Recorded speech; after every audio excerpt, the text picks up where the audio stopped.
আসসালামু আলাইকুম। আপনারা দেখছেন সিবিএন টিভি ইউএসএ সংবাদ বুলেটিন। সাথে আছি আমি সারিকা মৌসুমী। শুরুতে এসেনশিয়াল হোম কেয়ার সংবাদ শিরোনাম। ফুটবল বিশ্বকাপের আগে যুক্তরাষ্ট্রের পর্যটক ভিসায় নতুন ফি, খরচ বাড়ছে ভ্রমণকারীদের। নিউ ইয়র্কে অভিবাসী হোম কেয়ার কর্মীরা ঝুঁকির মুখে, অনিশ্চয়তায় হাজারো পরিবার। মেরিল্যান্ডে মানুষের শরীরে মাংসক্ষেকো মাছি শনাক্ত। এবং ইরান কখনোই যুক্তরাষ্ট্রের কাছে মাথা নত করবে না, খামেনির ঘোষণা। শুনছিলেন এসেনশিয়াল হোম কেয়ার সংবাদ শিরোনাম। এবারে বিস্তারিত। 2026 সালের ফিফা ফুটবল বিশ্বকাপের আগে যুক্তরাষ্ট্রের পর্যটন ভিসায় ফি $435 বৃদ্ধি পাবে। পুরনো ফি ছিল $185, যার তুলনায় প্রায় 150% বেশি। বাংলাদেশি মুদ্রায় এটি প্রায় 53,000 টাকা সমান। ভিসা ফি বৃদ্ধির পেছনে মূল কারণ হল প্রেসিডেন্ট ডোনাল্ড ট্রাম্পের প্রভাবের কারণে কংগ্রেসে পাশ হওয়া বিগ বিউটিফুল বিল। আইনগতভাবে নতুন অর্থবছর শুরু হওয়ায় 1 অক্টোবর থেকে ফি কার্যকর হতে পারে। মার্কিন কর্মকর্তা জানিয়েছেন অতিরিক্ত ফি ফেরতযোগ্য হতে পারে, তবে প্রক্রিয়া ও সময়সীমা এখনও নির্দিষ্ট নয়। বিশেষজ্ঞরা বলছেন 5 সদস্যের একটি পরিবার শুধুমাত্র ভিসার জন্য প্রায় $2,000 বা $2.5 লাখ টাকা খরচ করবে। ভিসা ফি বৃদ্ধির প্রভাব পড়তে পারে কেবল পর্যটক নয়, আন্তর্জাতিক ক্রীড়া প্রতিযোগিতায় অংশগ্রহণকারীদের ওপরও। বিশেষ করে স্বল্প আয়ের দেশের দর্শক এবং অ্যাথলেটদের জন্য যুক্তরাষ্ট্র ভ্রমণ বা প্রতিযোগিতায় অংশ নেওয়া এখন বড় চ্যালেঞ্জ হয়ে উঠতে পারে। প্রেসিডেন্ট ট্রাম্পের নতুন অভিবাসন নীতির কারণে নিউ ইয়র্কে হোম কেয়ার খাতের অভিবাসী শ্রমিকরা ঝুঁকির মুখে পড়ছেন। হাইতি, কিউবা, নিকারাগুয়া ও ভেনেজুয়েলার নাগরিকদের জন্য টিপিএস ও প্যারোল প্রোগ্রাম সীমিত হওয়ায় হাজার হাজার কর্মীর ওয়ার্ক পারমিট 2026 সালের ফেব্রুয়ারির পর শেষ হতে পারে। নিউ ইয়র্কে হোম কেয়ার খাত দ্রুত সম্প্রসারিত হচ্ছে। 2023 সাল থেকে 2024 সালের মধ্যে এখানে 57,000 নতুন চাকরি তৈরি হয়েছে, যা রাজ্যের মোট চাকরির বৃদ্ধির 38%। বর্তমানে প্রায় 6.23 লাখ মানুষ এই খাতে কাজ করছে। অন্যদিকে রাজ্যের 65 বছরের ঊর্ধ্বে মানুষের সংখ্যা 2000 থেকে 2023 সালের মধ্যে 53% বেড়েছে। গভর্নর ক্যাথি হুকুল সতর্ক করেছেন, মেডিকেড সুবিধা সংকুচিত হলে প্রায় 13 লাখ নিউ ইয়র্কবাসী স্বাস্থ্যসেবা থেকে বঞ্চিত হতে পারেন। ব্রুকলিনের সিটি হেলথ হোম কেয়ার সার্ভিসের পরিচালক মার্টিন দুরোসো বলেছেন, বৈধ পারমিট না থাকলে কর্মীদের রাখতে পারবো না, এতে হঠাৎ কর্মী সংকট হবে। বিশেষজ্ঞরা মনে করছেন অভিজ্ঞ হোম কেয়ার এইড হারালে শুধু শ্রমবাজার নয়, রোগী ও পরিবারগুলোর উপর বড় প্রভাব পড়বে। ডিনা পলিকার্ড বলেন, আমি সনদপ্রাপ্ত নার্স হতে চাই, কিন্তু পারমিট না থাকলে কাজ চালানো সম্ভব নয়। ট্রাম্প প্রশাসনের সিদ্ধান্তে আমার ভবিষ্যৎ অনিশ্চয়তায় ভরে গেছে। যুক্তরাষ্ট্রের মেরিল্যান্ড অঙ্গরাজ্যে এক ব্যক্তির শরীরে নিউ ওয়ার্ল্ড স্ক্রোয়াম নামের এক ধরনের মাংসক্ষেকো পরজীবী মাছি শনাক্ত হয়েছে। আক্রান্ত ব্যক্তি সম্প্রতি গুয়াতেমালা থেকে সেখানে ভ্রমণ করেন। চলতি বছরে যুক্তরাষ্ট্রে এই ধরনের ঘটনা এটি প্রথম।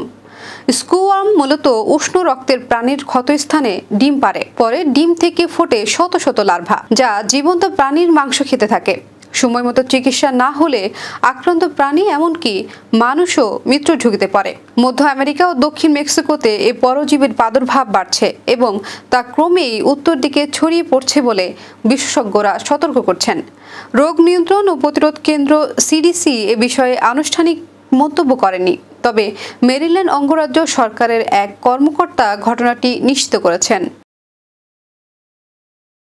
ইরানের সর্বোচ্চ নেতা আয়াতুল্লাহ আল খামেনি ঘোষণা দিয়েছেন, ইসলামিক প্রজাতন্ত্র কখনোই যুক্তরাষ্ট্রের কাছে মাথা নত করবে না। রোববার তেহরানের এক মসজিদে দেওয়া ভাষণে তিনি মার্কিন প্রচেষ্টার বিরুদ্ধে ঐক্যবদ্ধ জাতীয় ফ্রন্ট গঠনের আহ্বান জানান।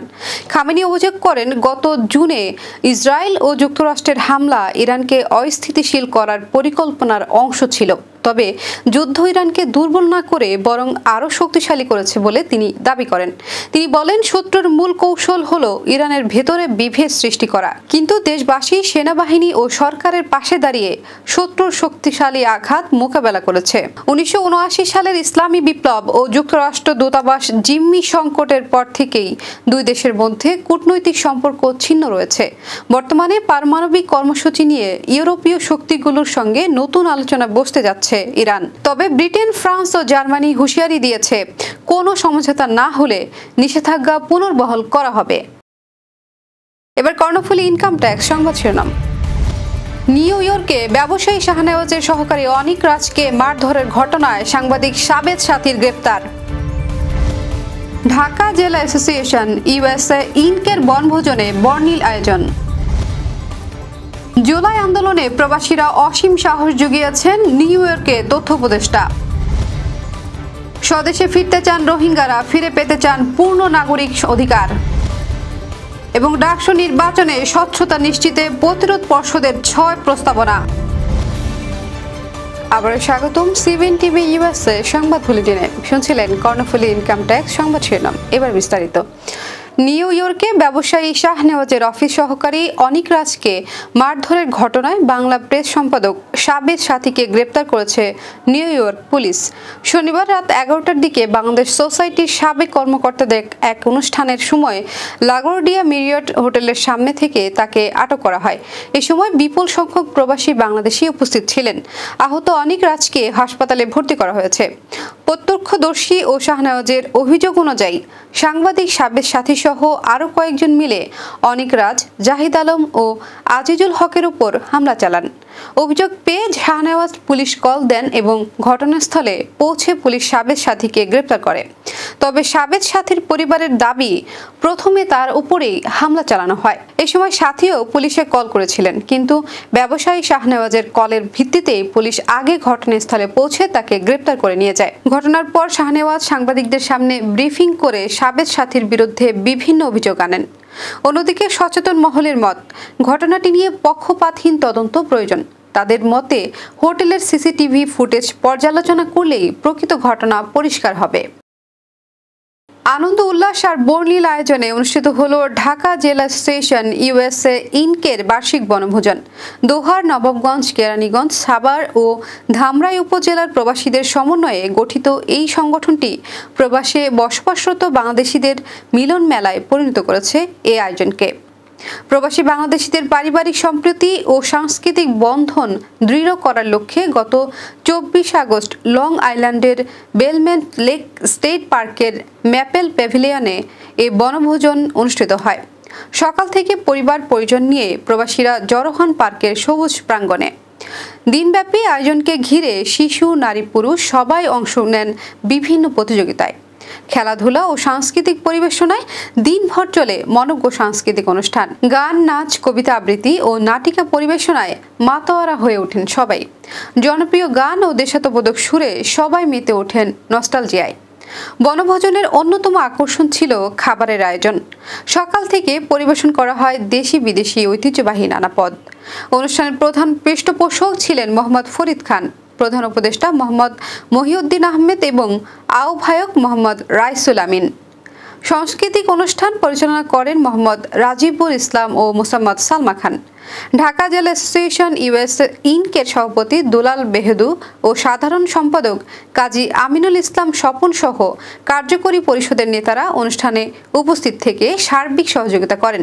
বনভোজন শেষে এক সংক্ষিপ্ত আলোচনায় বক্তারা বলেন, প্রবাসী থেকেও নিজেদের শেকড় ও সংস্কৃতির সঙ্গে সম্পৃক্ত থাকা অত্যন্ত জরুরি। এ ধরনের আয়োজন শুধু বিনোদন নয়, প্রবাসী বাংলাদেশিদের মধ্যে ঐক্য, ভালোবাসা ও পারিবারিক বন্ধন দৃঢ় করে। যুক্তরাষ্ট্রের নিউ ইয়র্কে তথ্য ও সম্প্রচার উপদেষ্টা মাহফুজ আলম বলেছেন, আমেরিকায় বাংলাদেশিরা জুলাই আন্দোলনে যে অবদান রেখেছেন তা স্মরণীয় হয়ে থাকবে। প্রবাসীরা জুলাই আমাদের সাথে ফ্যাসিস্ট আওয়ামী লীগের বিরুদ্ধে আন্দোলনে ঝাঁপিয়ে পড়েছিলেন। বিশেষ করে সম্মিলিত বিশ্ববিদ্যালয়গুলোর বিবৃতি আমাদের সীমাহীন সাহস জুগিয়েছে। একই সাথে তিনি বিএনপি, জামায়াত সহ সব রাজনৈতিক দলের জুলাই আন্দোলনের কথা স্মরণ করেন। রোববার সন্ধ্যায় নিউ ইয়র্ক কনসুলেটে এক মতবিনিময় সভায় তথ্য ও সম্প্রচার উপদেষ্টা এসব কথা বলেন। মতবিনিময় সভা শেষে জুলাই আন্দোলনে শহীদদের প্রতি বিশেষ দোয়া ও মোনাজাত করা হয়। তথ্য উপদেষ্টা আরো বলেন, আমি কোনো রাজনৈতিক দলের অংশীজন নই। আমরা চাই ভবিষ্যতে যারাই ক্ষমতায় আসুক তারা জুলাই চেতনাকে ধারণ করে দেশ পরিচালনা করবেন। দুর্নীতিমুক্ত জবাবদিহিমূলক হবে রাষ্ট্র। নিজের রাজনৈতিক চেতনার চেয়েও দেশকে প্রাধান্য দিতে হবে। সবার ঊর্ধ্বে দেশকে এবং দেশের জনগণকে যেন আমরা রাখি। সভায় বাংলাদেশ এম্বাসির প্রেস মিনিস্টার গোলাম মুর্তজা বলেন, দখলদার আওয়ামী লীগের বিরুদ্ধে প্রবাসীরা রেমিটেন্স বন্ধ করে আন্দোলনকে সমর্থন দিয়েছেন, তেমন করে রেমিটেন্স পাঠিয়ে দেশের অর্থনীতিকে সুসংহত করেছেন। আমরা প্রবাসীদের এই মহৎ উদ্যোগকে স্বাগত জানাই।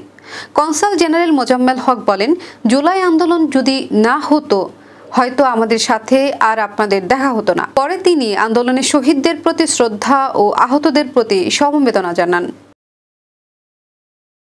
মিয়ানমারের রাখাইন রাজ্যে নির্যাতন ও গণহত্যার শিকার হয়ে দেশ ছাড়া হওয়া ৮ বছর পূর্তি উপলক্ষে রোহিঙ্গা গণহত্যা দিবস পালন করেছে কক্সবাজারের উখিয়া টেকনাফের বিভিন্ন ক্যাম্পে আশ্রয় নেওয়া রোহিঙ্গারা। সোমবার সকালে দিনটিকে কালো দিবস আখ্যা দিয়ে সমাবেশে রোহিঙ্গা গণহত্যার বিচার দাবি ও পূর্ণ নাগরিক অধিকার ফিরিয়ে দিয়ে মর্যাদাপূর্ণ প্রত্যাবাসন সহ নানা দাবি তোলেন টেকনাফের নেদার ক্যাম্পের রোহিঙ্গারা। তারা মিয়ানমারের ফেরার দাবিতে কক্সবাজারের 10টি ক্যাম্পে আলাদাভাবে সমাবেশ করেছেন। এসব ক্যাম্পে শিশুসহ প্রায় 30,000 রোহিঙ্গা সমাবেশ অংশ নেন। তারা স্বদেশে ফেরার আকুতি জানিয়েছেন সমাবেশ থেকে। সকাল 7টায় টেকনাফের লেদা জাদিমোরা সহ বিভিন্ন ক্যাম্প থেকে রোহিঙ্গারা স্লোগান, ব্যানার, ফেস্টুন নিয়ে আমগাছ মাঠে সমাবেশ জড়ো হন। শুরুতে মৌলভী রোহিঙ্গা রহমাতুল্লাহ নিজস্ব ভাষায় তারানার মাধ্যমে মিয়ানমারের নির্যাতনের বর্ণনা তুলে ধরে তাদের দ্রুত স্বদেশে ফিরিয়ে নিতে বিশ্ব সম্প্রদায়ের প্রতি দৃষ্টি আকর্ষণ করেন। সমাবেশে রোহিঙ্গা নেতা মোহাম্মদ ইলিয়াস বলেন, 25শে আগস্ট রোহিঙ্গাদের অশান্তির দিন। 2017 সালের এই দিনে রাখাইনে রোহিঙ্গাদের ওপর গণহত্যা চালিয়েছিল মিয়ানমারের সরকার। শুধু তাই নয়, লাখ লাখ রোহিঙ্গা জনগোষ্ঠীর নিজের ভিটেমাটি কেড়ে নিয়ে দেশ ছাড়া করে। আমরা সেই জেনোসাইডের বিচার চাই। 12 লাখ রোহিঙ্গাকে আশ্রয় দেওয়ায় বাংলাদেশ সরকারের প্রতি কৃতজ্ঞতা প্রকাশ করে সমাবেশে রোহিঙ্গা যুবক সৈয়দুর আমিন বলেন, আমরা এদেশের অতিথি, তবে দিন অনেক গড়িয়েছে, আর নয়। আমাদের এখনই জন্মভূমিতে ফিরে যাওয়া উচিত। ঐক্যবদ্ধ থেকে সিদ্ধান্ত নেওয়ার সময় এসে গেছে। মিয়ানমারের না গিয়ে অন্য দেশে গেলে রোহিঙ্গাদের অস্তিত্ব থাকবে না। তাই আমরা নিজ দেশে ফিরে যেতে বিশ্ববাসীকে পাশে চাই। ঢাকা বিশ্ববিদ্যালয়ের কেন্দ্রীয় ছাত্র সংসদ ডাকসু নির্বাচনকে ঘিরে স্বচ্ছতা ও গ্রহণযোগ্যতা নিয়ে উদ্বেগ প্রকাশ করেছে প্রতিরোধ পর্ষদ প্যানেল। রোববার এক সংবাদ সম্মেলনে তারা নির্বাচনী পরিবেশকে সুষ্ঠু, অংশগ্রহণমূলক ও স্বচ্ছ করতে 6 দফা প্রস্তাবনা তুলে ধরে। লিখিত বক্তব্যে জানানো হয়, অপরাধে সম্পৃক্তদের প্রার্থিতা বাতিল, ভোট কেন্দ্রের সংখ্যা বৃদ্ধি ও স্থানান্তর, পরীক্ষার কার্যক্রম সাময়িক স্থগিত রাখা, আচরণবিধি কঠোরভাবে বাস্তবায়ন, ব্যালটে প্রার্থীর ছবি সংযুক্তকরণ এবং ভোটদান প্রক্রিয়া সহজীকরণ এগুলো বাস্তবায়ন করা হলে নির্বাচনকে আরও নিরপেক্ষ করা সম্ভব হবে। সংবাদ সম্মেলন শেষে প্রতিরোধ পর্ষদ প্যানেলের নেতারা এসব প্রস্তাব বাস্তবায়নের দাবিতে চিফ রিটার্নিং কর্মকর্তার কাছে একটি স্মারকলিপি জমা দেন। দর্শক, এই ছিল সিবিএন টিভি ইউএসএ সংবাদ বুলেটিনে। শেষ করছি। পরবর্তী বুলেটিন দেখার আমন্ত্রণ জানিয়ে এতক্ষণ সাথে থাকার জন্য ধন্যবাদ সবাইকে।